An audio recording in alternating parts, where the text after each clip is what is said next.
Tonight's night court is a warning for Americans who travel overseas. A Las Vegas man is facing 3 years in prison in the United Arab Emirates after traces of marijuana were found in his system while he was there.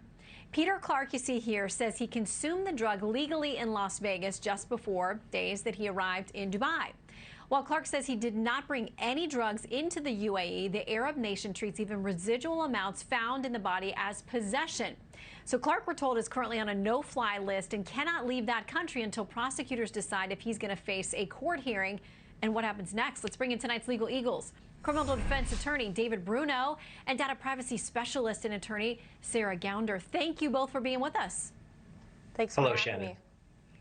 So what happened was this man got sick when he was there. He went to the hospital. I think it was pancreatitis that he had, but apparently in a urine sample of his, they detected some pot, which he says he consumed legally back in the U.S. days before he got there, but possession within the body is considered possession there. Let's start with Exhibit A. This is the attorney representing the man. She says the UAE's arbitrary enforcement of laws and lack of predictable legal outcomes means that Peter potentially faces years in prison for legally smoking marijuana. Even if found innocent, he can be dragged through a slow and costly legal process. David. Yeah, well, she's right, unfortunately. But the fact of the matter is, when you travel into a country, you have to abide by the rules and the laws. And there are some laws out there that you don't understand, including this one. And I didn't even know it until I read this story. And that is that they can consider possession if it's in the blood or in the system. And unfortunately, when he went to the hospital, little did he know that the law required the hospitals to disclose to the government the findings. So there goes confidentiality and privilege that we enjoy in this country. But in the other countries, laws are different. And unfortunately for this man, the laws are not in his favor. Yeah, it's going to be a tough time for him. Exhibit B, this is a headline, Traveler Beware, about when you go abroad. It says, be warned, Americans are subject to foreign, not United States laws overseas, and you have no U.S. constitutional rights. If arrested, you will find that few countries provide a trial by jury. Pretrial detention is often in solitary confinement and may involve months of incarceration in prison conditions that lack even minimal comforts. Sarah, be warned. Yeah, this is an unfortunate situation for this American in Dubai.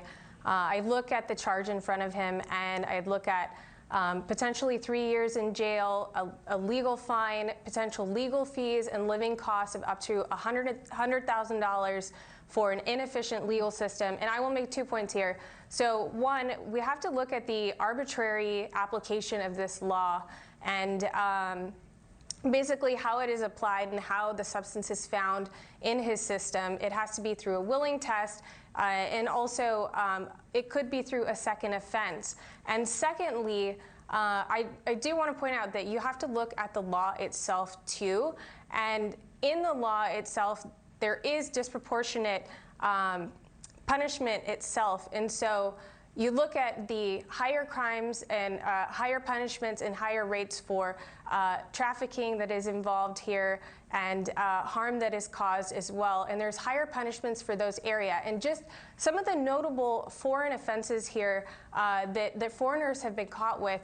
And I just want to talk about some of those as well, which are prescription medication, as well as poppy seeds that you find on bread inside the airports as well. And so what I see here is an unfair prosecution and disproportionate punishment. Well, the State Department says you got to understand you are subject to the local laws and regulations while you are visiting and living in another country. And last we heard, he's having to stay at a hotel or be detained there somewhere. Again, we mentioned he's on the no-fly list. So it's not like he can just bolt back to the U.S. and avoid this whole thing. It's got to be costly and, frankly, very stressful. But maybe this case will be a warning to everybody else.